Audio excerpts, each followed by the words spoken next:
Bismillahirrahmanirrahim. Assalamualaikum warahmatullahi wabarakatuh.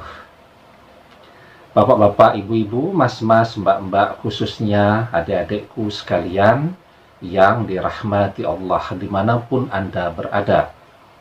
Kembali di IIP Channel bersama saya, IIP Wijayanto.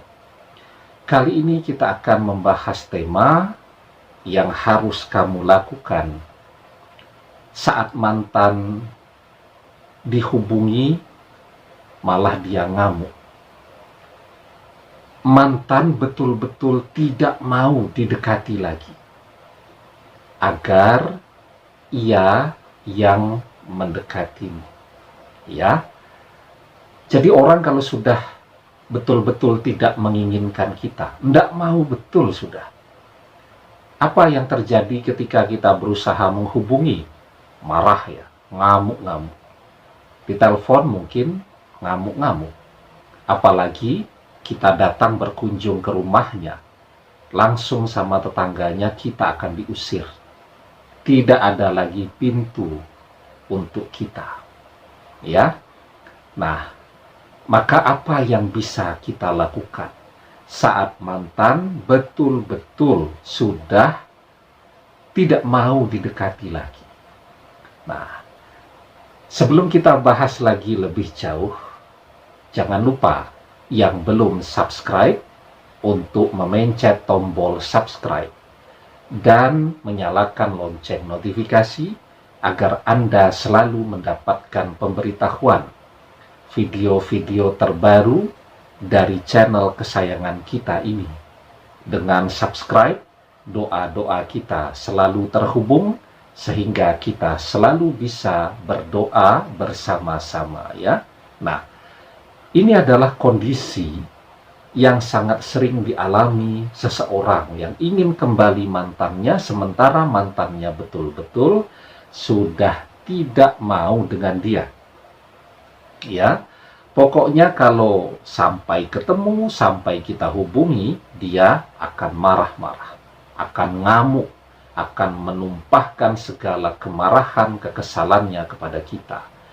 Ya, mantan yang dulu sangat mencintai kita, sekarang dia sanggup untuk mengusir kita. Kita tahu dia ada di rumah, pembantunya bilang dia sedang tidak di rumah. Sekarang kita merasa betul-betul sudah sangat lelah, ya. Kita sudah berusaha yang terbaik, tetapi semakin kita berusaha mendekat, semakin marah mantan. Kemarahannya justru semakin meningkat. Semakin kita berusaha mendekat, kebenciannya kepada kita justru semakin meningkat. Apa yang bisa kita lakukan sekarang? Nah, jadi ya, kalau memang orang sedang tidak menginginkan kita, ya kita jangan mendekat. Jangan dekat-dekat dulu kepada orang yang sedang tidak menginginkan kita. Kalau kita paksakan, maka yang terjadi tadi kemarahan, emosinya justru yang meningkat, bukan rasa cintanya yang akan tumbuh. Semakin sering kita muncul, kita berusaha muncul kepada orang yang sedang tidak menginginkan kita, yang terjadi apa? Yang terjadi justru yang bertambah adalah kebenciannya. Kenapa? Karena dia merasa terganggu dengan kehadiran kita.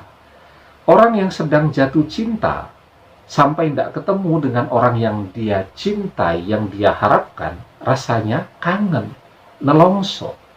Sedang jatuh cinta. Orang yang sedang benci, ketemu dengan orang yang dia benci. Yang dia rasakan apa? Tambah benci. Ya, tambah merasa terganggu, merasa tidak nyaman, dan seterusnya tadi. Nah, maka sekarang daripada waktu kita habis untuk berusaha datang kepada mantan hanya untuk dia marahi, hanya untuk dia usir dan seterusnya, sayangkan waktunya.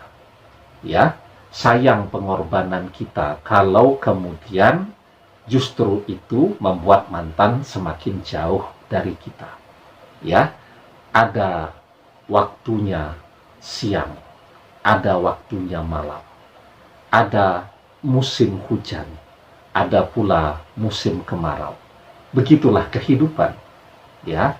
Ada waktunya kita punya kesempatan untuk mendekat dan mencintainya, tetapi ada waktunya pula kita harus menjauh dari dia.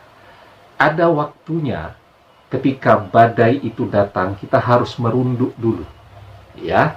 Tetapi ada waktunya badai itu reda dan kita bisa berjalan kembali. Nah, maka sekarang ketika mantan sedang tidak menginginkan kita, yang harus kita lakukan, isi hidup kita dengan sesuatu yang bisa mendekatkan kita kepada Allah. Dekatkan diri kita kepada Allah. Ya, ketika kita sudah dekat dengan Allah, apapun persoalan yang kita hadapi, insya Allah dengan izin Allah beres.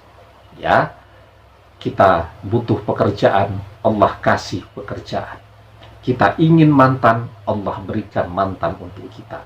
Kalau kita dekat dengan Allah, semua doa kita akan jadi terkabul. Ya, karena itu, ketika mantan tidak mau didekati, daripada waktu kita habis sia-sia berusaha mendekatinya, maka waktu kita yang luas sekarang kita gunakan untuk mendekatkan diri kita kepada Allah. Mendekat kepada Allah itu dengan ibadah, ya, dengan berzikir, dengan berpuasa, dengan amal saleh, dengan sedekah, dengan zakat, dan seterusnya. Bekerja dengan niat ibadah itu juga bisa mendekatkan diri kita kepada Allah. Maka di dalam surat Al-Baqarah ayat ke-186 kita diajarkan, wa idza sa'alaka ibadi anni fa inni qarib ujibu da'watad da'i idza da'ani falyastajibuli wal yu'minu bi la'allahum yarsyudun.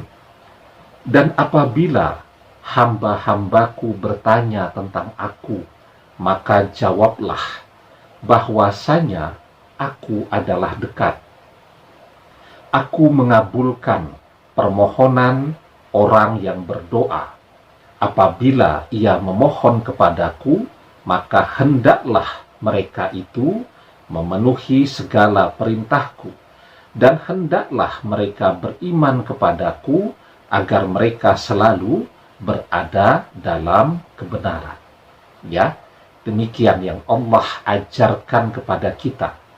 Kalau kita ingin doa-doa kita terkabul, maka dekatkan diri kita kepada Allah. Kalau Allah menghendaki mantan kembali kepada kita, hari ini juga mantan akan kembali kepada kita. Kuncinya, kita harus dekat dengan Allah. Karena dekat dengan Allah, insya Allah kemudahan dalam hidup kita, keberkahan dalam hidup kita akan Allah berikan senantiasa. Demikian, semoga bermanfaat. Allahu a'lam bissawab, billahi taufiq wal hidayah. Assalamualaikum warahmatullahi wabarakatuh.